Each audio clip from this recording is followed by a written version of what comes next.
धामी सरकार के निगम निकाय कर्मचारियों को सौगात, 4% महंगाई भत्ता बढ़ा। 1 जनवरी से किया जाएगा 4% महंगाई भत्ते का भुगतान। प्रदेश में एनसीसी के विस्तार को केंद्र सरकार ने दी मंजूरी। कैडेट्स के 7,500 और बढ़ेंगे नामांकन। डीएम ने श्रम आयुक्त समेत कई कार्यालयों में मारी छापेमारी। नदारद मिले कई कर्मचारी अधिकारी। अनुपस्थित कर्मचारियों और अधिकारियों पर स्पष्टीकरण देने के निर्देश। प्रदेश में तैयार होगी औद्योगिक इस्तेमाल के लिए भांग की नई किस्म और 40 से अधिक देशों में भांग की किस्म औद्योगिक हैम्प की होती है व्यावसायिक खेती। भारत चीन को जोड़ने वाले हाईवे बंद। लाता से आगे अचानक पहाड़ी का एक हिस्सा टूटकर हाईवे पर गिरा। उत्तराखंड से 23 सितंबर को विदा होगा मानसून। 25 और 26 सितंबर को पर्वतीय जिलों में बारिश का अनुमान। आप देख रहे हैं के न्यूज, खबरों का सारथी।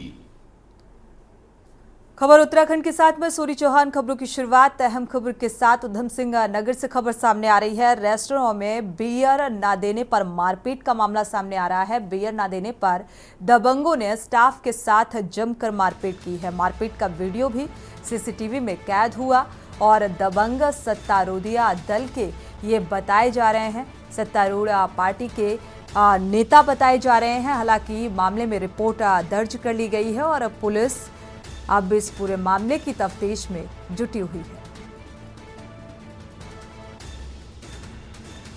तो बियर ना देने पर यह पूरा हंगामा। एक रेस्टोरेंट का ये मामला बताया जा रहा है। मारपीट का वीडियो भी हालांकि अब सामने आ रहा है। ये तस्वीरें आप देख सकते हैं। हालांकि कुछ धुंधली तस्वीरें हैं। सीसीटीवी में ये पूरा घटनाक्रम कैद हुआ।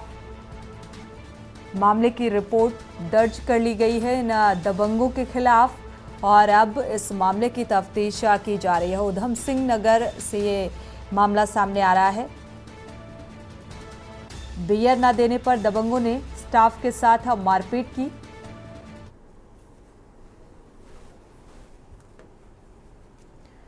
सरकार जनता के द्वारा कार्यक्रम मंगलौर क्षेत्र के थितकी गांव में आयोजित किया गया, जिसमें हरिद्वार जनपद के जिलाधिकारी कमेंद्र सिंह ने जनता की समस्याएं सुनी और इस मौके पर संबंधित अधिकारियों द्वारा समस्याओं का निपटारा भी किया गया। कार्यक्रम में गैर हाजिर रहे अधिकारियों पर जिलाधिकारी ने नाराजगी भी जताई है। कार्यक्रम में पहुंचे जिलाधिकारी ने बताया कि सरकार आपके द्वार कार्यक्रम के तहत गांव-गांव जाकर ग्रामीणों की समस्याओं को सुना जाएगा और इसके तहत समस्याओं का समाधान भी किया जा सके। इस कार्यक्रम में जनपद के सभी जो विभागीय अधिकारी हैं वो मौजूद थे। उन्होंने कहा कि सरकार द्वारा चलाई गई स्वजल योजनाओं को गति दी जा रही है और हर घर नल योजना का कार्य भी तेजी के साथ किया जा रहा है। यहाँ पर हम अपनी पूरी टीम के साथ विभागीय अधिकारियों के साथ यहाँ पर उपस्थित हैं और जनता की समस्याओं को एक एक करके सुना गया है। यहाँ की जनता की जो प्रमुख समस्याएं हैं वो अपना गन्ना ले जाने के लिए सड़क की मांग कर रहे हैं। यहाँ पर एक बारात घर की मांग कर रहे हैं। चकबंदी में काफ़ी विलम्ब हुआ है, उससे थोड़े व्यथित हैं। निर्देश दिया गया है कि 2-3 महीने के अंदर रिकॉर्ड फाइनल करके तहसील को सौंप दिए जाएँ और कुछ सड़कों पर अतिक्रमण की बात बताई गई है, उसको हटाने के निर्देश दिए गए हैं। गांव का जो पानी है उसको बह के कहीं जाने का एक स्थान कोई है, वहाँ पे जोहर जैसे स्वरूप में है, उसको थोड़ा और गड्ढा करने की आवश्यकता है, सौंदर्यीकरण करने की आवश्यकता है, जो इन लोगों ने बताया है। तो उसके लिए वीडियो साहब को निर्देश दिए गए हैं कि जल्दी उसका प्रस्ताव बना करके भेजें ताकि उस पर हम लोग कार्रवाई कर सकें। खबर देहरादून से है, जहां पद संभालने के बाद से ही जिलाधिकारी काफी एक्टिव मोड में नजर आ रहे हैं और इसके बाद अब स्कूलों की स्थिति सुधारने की जिम्मेदारी खुद डीएम सविन बंसल ने उठाई है। आपको बता दें कि अल्मोड़ा नैनीताल जिले में डीएम रहते हैं। सविन बंसल ने सभी स्कूलों का रूपांतरण करने के लिए कई महत्वपूर्ण कदम उठाए थे और ऐसे में अब देहरादून में भी शिक्षा में सुधार के लिए विभिन्न तरह की पहल की शुरुआत की गई है, जिसके चलते बच्चे स्कूलों में जमीन में बैठे नहीं दिखाई देते हैं और स्कूलों में चौक वाला ब्लैक बोर्ड ना दिखे। प्रत्येक स्कूल में डिजिटल स्क्रीन जो है वो अनिवार्य है। कक्ष में कम से कम 2 LED बल्ब होने चाहिए और वहीं जिलाधिकारी ने ये भी कहा कि स्कूलों को बेहतर बनाने के लिए धन की कमी नहीं होने दी जाएगी।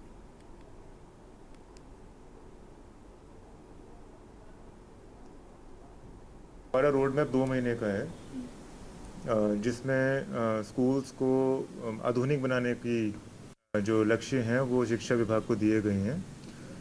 वो चाहे वाइट बोर्ड्स हों, समुचित प्रकाश व्यवस्था हो क्लास में, उनका एम्बियंस कलरफुल करना हो, बच्चों के लिए फर्नीचर हो, प्लेग्राउंड एक्टिविटी हो, एटलीस्ट वन आउटडोर एक्टिविटी हो, या टॉयलेट्स हों, उनकी किचन हो, डिजिटल स्क्रीन्स हों। सो इसमें रोड मैप ऑलरेडी हमारा रेडी हो गया है, वो प्रसारित भी कर दिया जाएगा। जो हमारा समग्र शिक्षा अभियान का बजट है उसको रीडू किया गया है, उसको रीमॉडल किया गया है और उसमें स्पेसिफाई किए गई हैं ये इंस्ट्रक्शंस कि ये चीज़ें प्रिंसिपल्स को अनिवार्य रूप से स्कूल्स में लगानी होंगी विद इन 2 मंथ्स, और विद इन 2 मंथ्स हमारे ब्लॉक एजुकेशन ऑफिसर्स सर्टिफाई करेंगे। बढ़ते आगे रुक करते हैं अगली खबर का। उत्तराखंड से जल्द ही मानसून की विदाई होने वाली है और मौसम विभाग के मुताबिक 25 सितंबर से मानसून की विदाई शुरू हो जाएगी, लेकिन 30 सितंबर तक पूरी तरह से मानसून की विदाई हो जाएगी। और हालांकि इस बीच कुछ जनपदों में हल्की से मध्यम बारिश भी देखने को मिल रही है। और मौसम वैज्ञानिक केंद्र देहरादून के निदेशक जो हैं डॉक्टर विक्रम सिंह ने बताया है कि 25 और 26 सितंबर को राज्य के पिथौरागढ़, बागेश्वर, चंपावत, नैनीताल और अल्मोड़ा जिले के अलग अलग स्थानों में झमाझम बारिश की संभावना है। देहरादून, रुद्रप्रयाग, चमोली, उत्तरकाशी सहित अन्य जनपदों में कहीं कहीं हल्की बारिश की संभावनाएं हैं।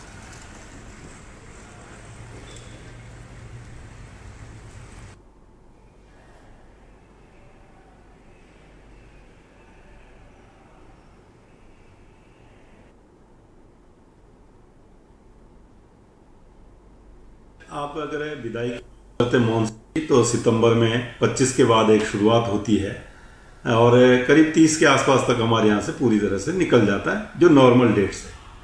अभी जो एक्टिविटीज़ है काफ़ी कम चल रही है। आप देखेंगे 20, 21 में और 22 में या इवन 19 में भी जो तो 4-5 दिन ऐसे होगी, करीब 4 दिन आसपास जो है जिसमें कि ऑलमोस्ट ड्राई चल रहा है या आइसोलेटेड टाइप एक्टिविटी थोड़ी मिली है। बढ़ते आगे, न्यायालय से श्रमिकों के राशन कार्ड बनाने के निर्देश जारी हुए हैं, लेकिन इस ई श्रम पोर्टल पर श्रमिकों के आधार कार्ड अपलोड न होने से करीब 46,706 श्रमिकों के राशन कार्ड बनाना जिला पूर्ति कार्यालय के सामने एक बड़ी चुनौती बन गया है। पूर्ति कार्यालय को जो सूची श्रम विभाग से उपलब्ध कराई गई है उनमें श्रमिकों का जो पूरा नाम है, पता है, वो दर्ज नहीं है और इसकी वजह से विभाग को माथापच्ची करनी पड़ रही है। दरअसल देहरादून जिला पूर्ति कार्यालय को करीब 1.20 लाख श्रमिकों के राशन कार्ड बनाने की सूची श्रम विभाग की ओर से उपलब्ध कराई गई थी और जिसमें से 46,706 श्रमिक ऐसे हैं जिनके आधार कार्ड में श्रम पोर्टल पर अपलोड नहीं है और जो दूरभाषा नंबर है यानी कि मोबाइल नंबर श्रमिकों के पोर्टल पर दर्ज है और इनमें से अधिकांश जो नंबर हैं वो बंद जा रहे हैं, जिसकी वजह से काफ़ी दिक्कतें सामने आ रही हैं।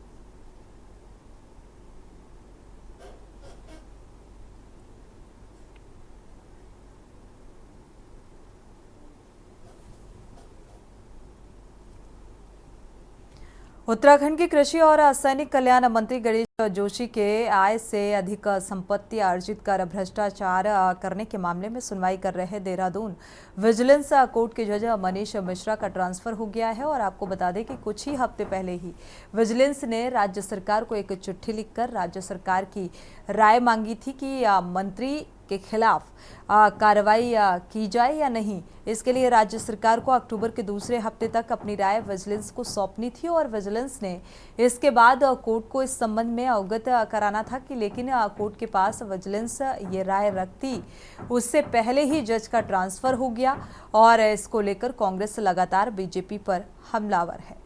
वही बीजेपी प्रवक्ता हैं हनी पाठक ने कांग्रेस पर पलटवार करते हुए कहा है कि ट्रांसफर अदालत के द्वारा किए जाते हैं। आगे कहा कि ये कांग्रेस को इतिहास भी जानने की जरूरत है। पूर्व प्रधानमंत्री स्वर्गीय इंदिरा गांधी के कार्यकाल की याद दिलाते हुए इस बात का जिक्र किया कि कांग्रेस या मुख्यमंत्री जगन्नाथ मिश्रा को बचाने के लिए बहरुल इस्लाम को राज्यसभा सांसद को इस्तीफा दिलवाकर जज बनाया गया था।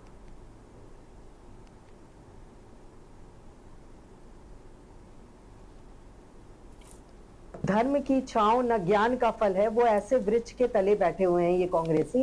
इनको ये नहीं पता है कि ये एक न्यायिक प्रक्रिया होती है, इसका ट्रांसफर और सब करना ये कोर्ट का मैटर होता है, हाई कोर्ट देखता है। तो इसमें इस तरीके की चीजें बोलना, इस तरीके की बातें बोलना, ये साबित करता है कि इनको थोड़ा सा मानसिक विकास अभी इनका अच्छे से हो नहीं पाया है।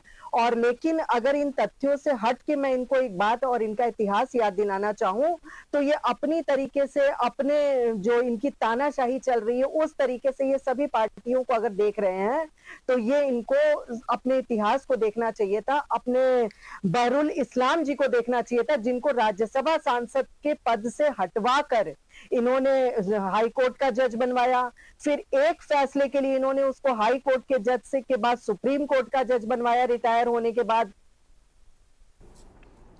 खबर हल्द्वानी से है, जहां सिंधी चौराहे के पास होली ग्राउंड में लगी भक्त प्रहलाद की मूर्ति खंडित हुई है और इसके बाद मूर्ति खंडित होने से हिंदू संगठनों में भारी आक्रोश देखने को मिल रहा है। मूर्ति खंडित करने वालों पर कार्रवाई की मांग की जा रही है और हंगामा भी किया गया और भारी संख्या में हिंदू संगठन के कार्यकर्ताओं इस दौरान मौके पर पहुंचे और साथ ही सिटी मजिस्ट्रेट, एसपी सिटी सहित भारी पुलिस बल भी मौके पर तैनात रहा। इसके बाद सिटी मजिस्ट्रेट ने हिंदू संगठन के कार्यकर्ताओं को समझा बुझाकर शांत कराया और मामले में पुलिस आसपास लगे सीसीटीवी फुटेज भी चेक करती नजर आई। बाजार क्षेत्र के आसपास भारी पुलिस फोर्स तैनात कर दिया गया है।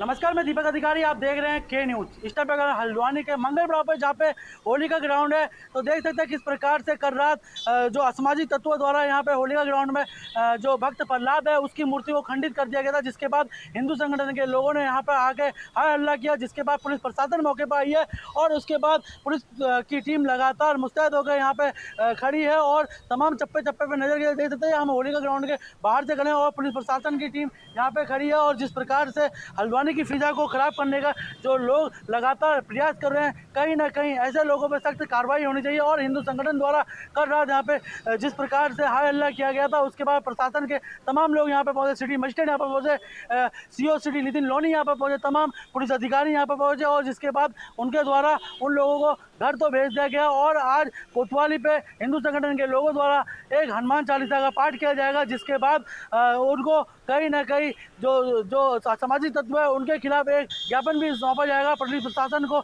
अब देखने वाली बात होगी पुलिस प्रशासन द्वारा कब तक उस व्यक्ति को पकड़ा जाता है जो हल्द्वानी की फिजा को खराब करने का लगातार काम कर रहे हैं। ऐसे लोगों पे कष्ट से कष्ट कार्रवाई की मांग हिंदू संगठन के लोगों द्वारा की गई, क्योंकि रात का माहौल जिस प्रकार से बिगड़ता हुआ नजर आया, कहीं ना कहीं लगता था कि अब फिर वनपुरपुरा जो कांड हुआ था इससे पहले वो कांड कहीं न दोबारा न दोहराया जाए, जिसको लेकर पुलिस प्रशासन ने तत्काल मौके पर आके मामले को संभाल तो लिया। लेकिन सबसे बड़ा सवाल ये उठता है कौन वो लोग हैं जो हल्द्वानी की फिजा को खराब करते हुए नजर आ रहे हैं, ऐसे लोगों पर कब कार्रवाई होगी। दीपक अधिकारी, के न्यूज़ के लिए हल्द्वानी। बढ़ते आगे पौड़ी का रुख करते हैं। पौड़ी जिले क्षेत्र के खिरसुआ ब्लॉक कार्यालय परिसर में संकल्प दिवस के अवसर पर कार्यक्रम आयोजित किए गए और विभागीय स्टॉल लगाए गए। इस मौके पर बट और मुख्य अतिथि पूर्व प्रदेश अध्यक्ष भारतीय राष्ट्रीय कांग्रेस पार्टी के गणेश गोदियाल ने भी शिरकत की और ब्लॉक परिसर में इस दौरान कृषि, पर्यटन, उद्योग, समाज कल्याण और खाद्य, स्वास्थ्य, बाल विकास, राजस्व, पशु और उद्यान और श्रम विभाग आदि के स्टॉल भी लगाए गए और इस दौरान बड़ी संख्या में पहुंचे लाभार्थी ग्रामीणों को लाभान्वित किया गया। ब्लॉक प्रमुख भवानी गायत्री ने बताया कि मुख्य अतिथि के तौर पर नेता प्रतिपक्ष विधानसभा यशपाल आर्य को कार्यक्रम में आना था, लेकिन किसी कारणवश नहीं आ पाए। बताया जा रहा है कि भारत रत्न संविधान निर्माता डॉक्टर भीमराव अंबेडकर द्वारा समता मूलक समाज की स्थापना दिवस 23 सितंबर को संकल्प दिवस के रूप में मनाया जाएगा और इसमें विभिन्न विभागीय स्टॉल लगाकर सरकार की जन कल्याणकारी योजनाओं के साथ साथ योजनाओं के लाभार्थियों को भी लाभान्वित करने का काम किया जाएगा।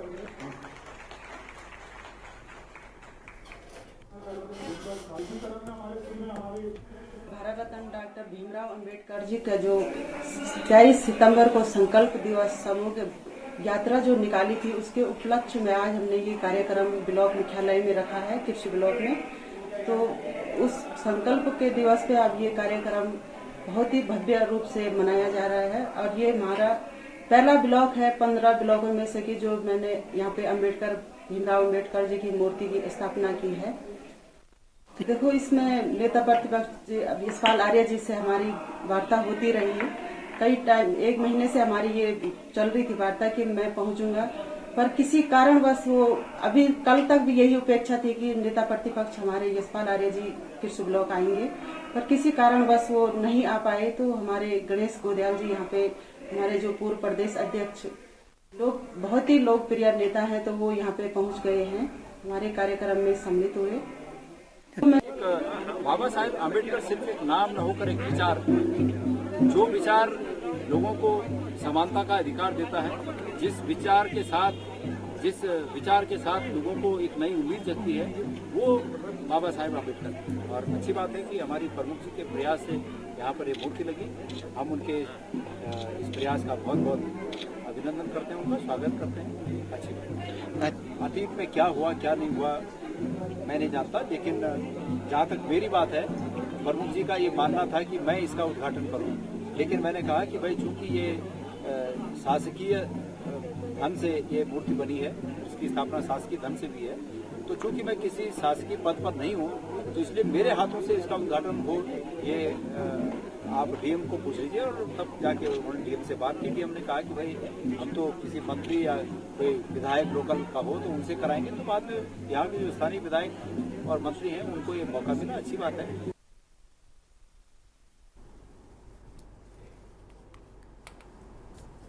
वक्त एक छोटे से ब्रेक का, लौटेंगे जल्द। आप देख रहे हैं के न्यूज खबरों। ब्रेक से वापस आ रहे हैं, रुक करते हैं खबरों का। खबर पौड़ी से है, जहां NSUI ने बीजेआर छात्र संघ चुनाव के लिए प्रत्याशियों के नाम घोषित कर दिए हैं और संगठन के जिलाध्यक्ष राजेश भंडारी ने पार्टी कार्यालय में ये जानकारी देते हुए बताया है कि राजकुमार नेगी को अध्यक्ष पद का प्रत्याशी बनाया गया और इसी तरह अमन नेगी, सचिव आलोक नेगी, उपाध्यक्ष संदीप महासचिव और विनय खगशाल को कोषाध्यक्ष पद का प्रत्याशी बनाया गया है। प्रत्याशियों की घोषणा के समय विनोद नेगी, ऑस्कर रावत, मोहित सिंह, आशीष नेगी, सरिता नेगी, संजना गुजराल, उपेंद्र रावत आदि लोग मौजूद थे। आप जानते हैं 5 जिलाध्यक्ष का, तो हम बहुत बड़ा परिवार बनाने में सक्षम रहे, लेकिन कई बार ऐसा होता है कि परिवार के कुछ सदस्य नाराज हो जाते हैं। पिछली बार कुछ सदस्य हमारे परिवार के नाराज हो गए, तो ये हम लोगों की थोड़ा कुछ संगठन की नाकामी रही कि हम सबको संभाल नहीं पाए। लेकिन आज मुझे बहुत खुशी है कि मेरे साथी, मेरे भाई राजेश भंडारी जी, अभी इससे पूर्व में जो प्रत्याशी रहे हमारे अमन नयाल जी, आस्कर राव जी, इन सबके नेतृत्व में NSUI एकजुट हुई है और सब इस बार NSUI का परचम बीजेआर परिसर में पुनः लहराने जा रहे हैं। संगठन में हम एक परिवार हैं और एक परिवार में तीखी नोक-झोंक होती रहती है, नाराजगी जायज होती है। एक परिवार के सदस्यों की तरह हम हैं और आज हम फिर एकजुट हुए हैं, तो निश्चित तौर पर हम बीजेआर परिसर पौड़ी को फतेह करने जा रहे हैं। और मेरे तमाम जितने मेरे संगठन से जिन लोगों को मैंने अपना प्रत्याशी बनाया है, सारे लोग एक बहुत बड़े मार्जिन के साथ जीत दर्ज करने जा रहे हैं। और मैं NSUI से पिछले 3 साल से जुड़ा हूँ, तो इस बार हम छात्रों की पूरी समस्याओं का सुझाव करेंगे और छात्रों के हितों के लिए भविष्य में उनके साथ खड़े रहेंगे। उधम सिंह नगर पुलिस को बड़ी सफलता हाथ लगी है। पंतनगर सिडकुल क्षेत्र में मारपीट कर मोबाइल लूटने वाले गिरोह का पर्दाफाश करते हुए एक नाबालिग समेत 4 लुटेरों को गिरफ्तार किया है। पुलिस ने 12 मोबाइल बरामद किए और पुलिस जेल भेजने की कार्रवाई कर रही है। एसपी सिटी मनोज कुमार कात्याल ने खुलासा करते हुए इस बात का जिक्र किया कि सिडकुल क्षेत्र में लोगों से मारपीट कर मोबाइल लूटने की घटनाएं हो रही थी और ये भी बताया कि 15 सितंबर को दिनेशपुर क्षेत्र निवासी रंजीता राय ने पुलिस को तहरीर दी थी इस बात की, और इसमें 4 लोगों ने उसके चाकू की नोक पर मोबाइल और पर्स लूटे।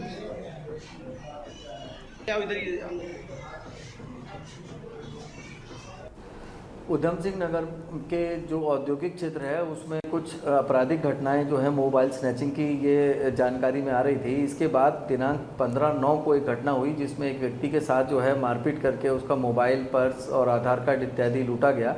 उसमें तत्काल हमने सुसंगत धाराओं में अभियोग पंजीकृत किया और उस घटना के अनावरण के लिए हम लोगों ने टीमों का गठन किया, जिसमें ASP/CO पंतनगर और साथ में SHO पंतनगर और चौकी इंचार्ज सिडकुल, इनके नेतृत्व में टीमों का गठन किया गया था। इन टीमों ने बहुत ही प्रोफेशनल तरीके से काम करते हुए लगभग 150 से ज़्यादा इसमें कैमरे देखे और साथ में मैनुअल इंटेलिजेंस गैदर की, जिसके आधार पर टोटल 4 लोग प्रकाश में आए जिनमें से 3 लोगों को आज सुबह अरेस्ट कर लिया गया है और एक विधि विवादित किशोर है जिसके विरुद्ध विधिक कार्रवाई की जा रही है।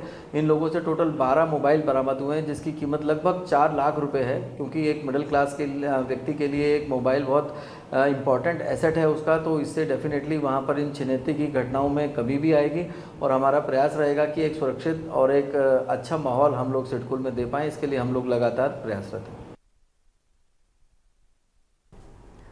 खबर नैनीताल से है। मल्लीताल स्थित मेट्रोपोल में रिटेनिंग वॉल में जगह जगह गड्ढे होने से दीवार खतरे में है और रिटेनिंग वॉल नगर के सबसे बड़े नाले से लगी हुई है। नाले के समीप पाइपों से नगर के कई क्षेत्रों में पानी की सप्लाई की जाती है और दीवार कमजोर होने की वजह से पाइपलाइन को खतरा बना हुआ है। रॉयल कंपाउंड निवासी घनश्याम चौधरी ने कहा है कि दीवार के ऊपर मेट्रोपोल की पार्किंग के भारी मलबे का पूरा भार दीवार पर पड़ रहा है, जिस कारण कभी भी कोई दुर्घटना घट सकती है और कई बार इसकी शिकायत भी की गई है, लेकिन कोई कार्रवाई नहीं की गई।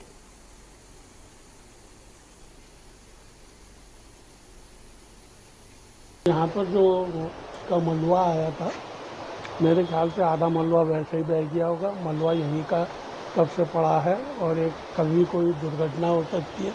इसके साइड की सब दीवारें टूट रही है और कभी भी ये ऊपर से नीचे आ सकता है। पोल की हालत आप देखिए, इसमें लाइट लगी है, ये अब पड़ गए हैं। और क्योंकि ये नैनीताल का मेन नाला है, सबसे बड़ा नाला इसको माना जाता है। 63 नाले अंग्रेज़ों के टाइम से बने थे, तो यहाँ पर कई बार हमने भी इसकी शिकायत की है, लेकिन कोई सुनने वाला नहीं है। पार्किंग यहाँ पर बना दी गई है। खबर कोटद्वार से है, जहां भारतीय जनता पार्टी अपने सदस्यता अभियान को जोर शोर से चला रही है और प्रदेश भर में अब तक 7 लाख से अधिक नए सदस्य बीजेपी में जुड़ चुके हैं। अभियान के तहत बीजेपी ने 20 लाख से अधिक नए सदस्य बनाने का लक्ष्य निर्धारित किया है और यदि कोटद्वार की बात करें तो यहां पर सदस्यता अभियान जोर शोर से चल रहा है। सदस्यता अभियान के बल पर बीजेपी ने केदारनाथ विधानसभा चुनाव जीतने की बात कही है।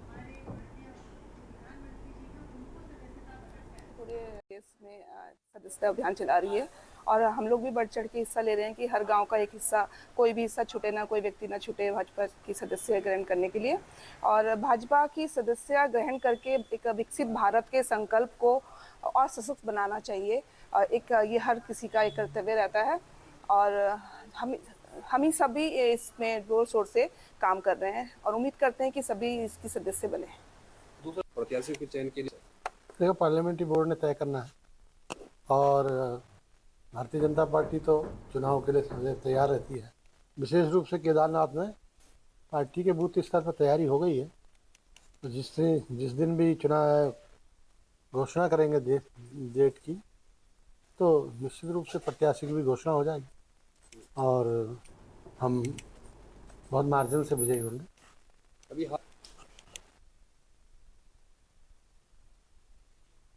इसी के साथ बुलेटिन में इतना ही। आगे खबरों के लिए आप देखते रहिए के न्यूज़ इंडिया। आप देख रहे हैं के न्यूज़।